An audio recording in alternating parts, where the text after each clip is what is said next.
Hi and welcome to this quick video on achieving idempotency with Ansible modules.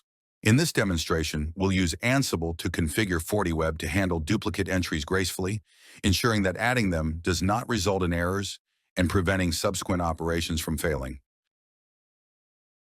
Adding idempotency to the FortiWeb Ansible plugin modules ensures that repeated operations do not result in errors or interruptions. This means that actions like adding a duplicate entry will not trigger errors, thus maintaining workflow continuity.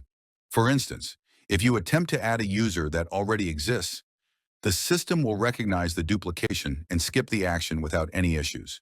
This approach not only enhances system reliability, but also ensures that subsequent operations continue to execute smoothly without being disrupted by redundant actions. It is crucial for maintaining the stability and consistency of automated processes in FortiWeb configurations.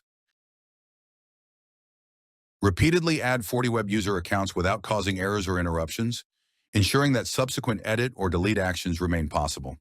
In the following steps, we will modify the YAML file, execute it, and then review the results.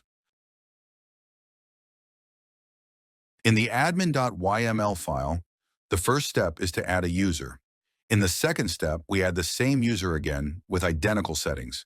The third step involves editing the user's settings. The fourth step is to delete the user's data, and the fifth step is to delete the same user's data once more.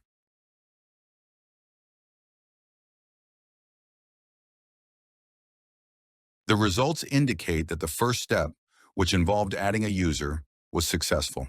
The second step, attempting to add the same user again with identical data, was not executed. Both the third and fourth steps were completed successfully. The fifth step, which involved deleting the same user data again, was also not executed. Overall, the process was completed smoothly, with no error messages or interruptions. Thanks for watching a quick tutorial video on how to achieve Ansible module idempotency.